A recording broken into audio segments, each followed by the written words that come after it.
ఏపీకి సంబంధించి రైల్వే అధికారులు కీలక నిర్ణయం తీసుకున్నారు. ప్రయాణికులకు సౌకర్యవంతంగా ఉండేందుకు ఎల్హెచ్బి బోగీలను ఏర్పాటు చేస్తున్నారు. లింక్డ్ హాఫ్ మన్బుష్ బోగీలుగా వీటిని వ్యవహరిస్తారు.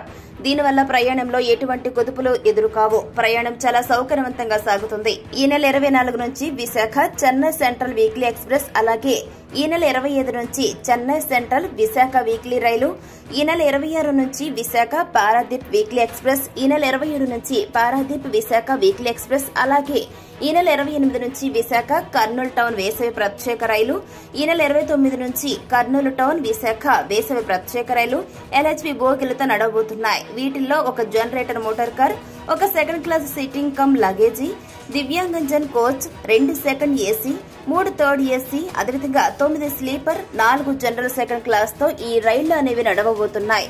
జర్మనీకి చెందిన లింకే హాఫ్ మన్బుష్ ఈ తరహా కోచ్ను తయారు చేశారు. చెన్నై, రాయ్బరేలీ, కపూర్తలాలో ఉన్నటువంటి రైల్ కోచ్ తయారీలోని యూనిట్స్ లో వీటిని తయారు చేస్తున్నారు. జర్మనీ సాంకేతిక సహకారాన్ని తీసుకుంటున్నారు.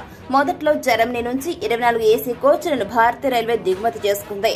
అప్పటి వరకు తయారీలో ఉన్నటువంటి ఐసీఎఫ్ కోచ్ల స్థానంలో ఎల్హెచ్బి కోచ్లు ఉంటాయని అధికారులు ప్రకటించారు. చివరిసారిగా ఐసీఎఫ్ కోచ్ 2018 జనవరి 19న ఫ్లాగ్ ఆఫ్ చేశారు. అప్పటి నుంచి ఇండియన్ రైల్వే అన్ని ఎల్హెచ్బి బోగీలే తయారు చేస్తుంది. మారుతున్న కాలానికి అనుగుణంగా ప్రయాణికులకు మెరుగైనటువంటి సౌకర్యాలను అందించాలనే ఉద్దేశంతో ఉన్నటువంటి భారతీయ రైల్వే దేశవ్యాప్తంగా రైల్వే స్టేషన్లను అత్యంత అధునాతనంగా తీర్చిదిద్దుతోంది. రైళ్లలో కూడా మెరుగైన సౌకర్యాలను కల్పిస్తున్నారు.